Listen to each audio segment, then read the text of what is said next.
The following story has been brought to you by StoriesToInspire.org. Let me tell you a great story. About a year ago, there was a family in Lakewood who the son was being bar mitzvah the day after Tisha B'Av. And the kid comes home and tells his father, I heard that it's almost impossible to get a hall in Lakewood. You gotta reserve. And the father says, what are you talking about? You're not going to be bar mitzvah for another year. What's the difference? You don't have the money to make a deposit for a few $100s for a hall? Let's take care of it now like this. I know I'm having the hall. And the father said, yeah, it's not a problem. Where do you want to make the bar mitzvah? They looked around, they decided they wanted a certain place. They're making it in Beis Hira in Lakewood, which is on 4th Street and Madison Avenue. Beautiful. The father called up the Beis Hira. They spoke to the person in charge. He told them how much money it is. He sent them in a check. They marked it down in the calendar. It's theirs. Good to go. A whole year went by. Tisha B'Av went by, and Mashiach didn't come. The Beis HaMikdash wasn't rebuilt. And the next day, people have to face reality. It's Monday morning, and we gotta go to work. We gotta go to carpool, to daycare, to whatever it is, day camp. Life has to go on. And this bar mitzvah bacha had to go on. He knew that tonight is going to be his bar mitzvah. And he went to daven. After davening, I'm not sure exactly where he went, but he picked up this newspaper. I don't know if you can call it a newspaper. It's a little piece of paper. It's called Vivacer. Vivacer has some advertisements on the back. Many cities have this paper. And then in the front it says the news. Not real news, but simcha dika news. This person's making a bar mitzvah, this person's making a bris, this person's making tonight a vachnach, this person's making a vert, this person's engaged. Different news clips and where it's going to be. This is making it in this shul, that shul. Beautiful. The kid comes home and he sees that one of the things there, it says like this, that Reb Shimon Eggert is inviting all his friends to avert his daughter became a kala. Tonight, at 8 o'clock, where? In the Beis Hira. And the kid sees this sign, and his stomach starts turning. Beis Hira? Tonight? I'm being bar mitzvah there. My father sent in a check a year ago. What's going to be? I'm not going to have a bar mitzvah. I'm never going to be bar mitzvah. What's going to be? All my friends, all the people, they're going to come. They're not going to find me there. Someone else has the hall. He comes home in a panic. And he comes to tell his father. And his father tells him, listen here, Tzadiko. Vivacer. They're great people. They could make a mistake. It's not a big deal. It's probably, the verse probably tomorrow night. Chill out. Don't worry about it. It's not happening. Don't worry, we made the deposit, it's ours, no one's taking it away from us. Just relax, okay? Everything's gonna work out. Fine. The kid says trust in his father. His father says everything's fine. Everything's fine.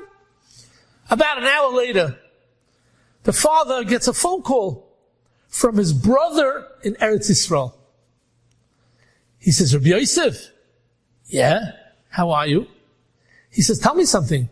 You're making bar mitzvah tonight, right? He says, yeah. In Beis Hira in Lakewood, right? Yeah. He says, you know something? I just got an invite. For those that don't know, invite is like a little invitation that you get in an email or in a text that says that my friend is engaged, and he's engaged to a daughter of Reb Shimon Eggert, and the vert is going to take place tonight in Beis Hira in Lakewood at 8 o'clock. So I figured that maybe I should share this information with you. Rabbi Yosef was a very chashuv yid, a moil here in Lakewood. And he's feeling what his son felt an hour ago. His stomach is starting to turn. What's going on? This is not Vivacer.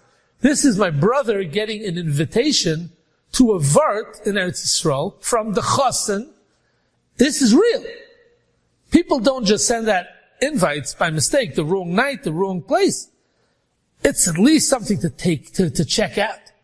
So he does what's right, and he calls the Beis Hara. Now obviously, there's nobody there. It's Ben Azmanim. Whoever's in charge is not sitting there waiting for his phone call. So he makes some phone calls and he finds out who's the guy in charge. He finds out where he lives. He looks up his phone number in the book, in the Lakewood directory, and sure enough, he gets him in his house. He says, hello, are you in charge of the rentals of Beis Hara? He says, yes. He says, listen here, I think we might have a shtickle problem. He says, what's the problem? He says, I sent you a check a year ago for a bar mitzvah. I'm making tonight a bar mitzvah in Beis Hara. And I've heard from 2 different sources now that somebody else is making a vert in Beis Hara tonight. He says, yeah, there is a vert tonight. I know, I remember, I just booked it. He says, yeah, but I sent you a check. I booked it a year ago for my bar mitzvah of my son. He says, listen here, I don't know. Could be. I have to go to the office and check it out. I'll be there later this afternoon. I'll check it out. I'll let you know. He says, no, you don't understand. We need to start setting up. We need to make other arrangements if there's a problem. People have to be notified. Things have to be done. We can't wait. He says, you have an achrayus that if you're in charge of a hall and there's maybe a suffix of an issue, you got to deal with it right now. He says, you're right. He went right away to the office to check it up. I'll call you back when I get there. He checks it up. He gets a phone call shortly later. And he tells him, Rabbi Yosef, you're right.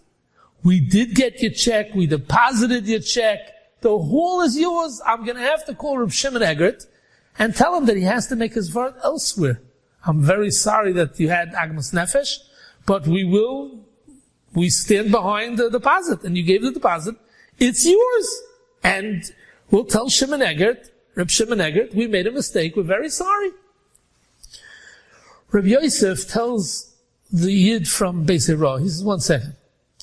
Let's get this straight. You know, Reb Shimon Eggert hung up signs in many, many shuls. Vivasser had it. He sent out invitations to hundreds of people. The Chassan side also sent out invitations to tons of people. They have absolutely no idea who's coming, who's planning on coming, who's not planning on coming. They have no idea. For them to go and change it would take hundreds and maybe thousands of phone calls.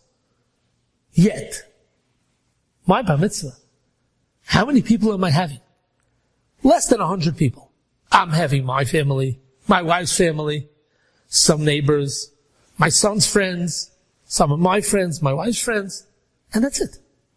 Maybe a couple of other people, random people that I know that I sent an invitation to. So, I think it would make much more sense for me to just make 10, 20 phone calls, and we'll get the information out that the bar mitzvah is going to be someplace else. And that's it. And if you would get me another place, I'd be masking to go someplace else to save Reb Shimon Eggert and his wife and family and the Chassan's family a lot of heartache. So, the guy says, fine, let me call you back in a few minutes. He calls him back a few minutes later and he says, we arranged that Vishnitz Hall, which is a few blocks away on, let's say, Courtney, or maybe it's Hudson and Clifton Avenue, maybe 10 blocks away. Everybody's driving to get there. No one's walking to get to Beis Hara, so they're driving here, they're driving there. It's not a big deal. It's not the other side of town. They were empty. We booked it for you. Yeah, but they're probably more money than you. Yeah, we're taking on the extra cost. The check you gave us is yours. We're accepting it. We're going to pay Vishnitz the whole straight. The extra money is on us. We made the mistake. Let Shimon Eggert stay here, and you can go there. But you realize that there's going to be some people that are not going to know about it. And he says, no problem. We're going to hang up a sign. And I went to Beis Hara 2 days later, and I found on the door going into Beis Hara the following sign, which basically says that the bar mitzvah of this family is going to take place in Vishnitz Hall, the other side of Lakewood, that time, the other 10 blocks away. And that's what happened. My chavrusa is a friend of Rabbi Yosef. And he got a phone call that it's changed, and he went to Vizhnitz. He also davens v'sikin together with Reb Shimon Eggert, and he had to go to the Beis Hara. He went to Beis Hara. He met other people that were there, and they said, "What are you doing here?" "I came for the bar mitzvah." "Oh, it's moved to Vizhnitz." "No, it's not. I got an invitation. I know it's here." "No." And everybody who heard the story was so nespoiled from this remarkable story. And my chavrusa called me up and said, "Yitzchok Aryeh, you have to hear this story. This is something special." So he told me the story. It was already late at night, and I decided I'll wait till the morning. The next morning, I got his number, and I called Rabbi Yosef, and I said, "Rabbi Yosef, you made a bar mitzvah last night?" "Yeah, mazel tov." He says, "Can I get a bracha from you?"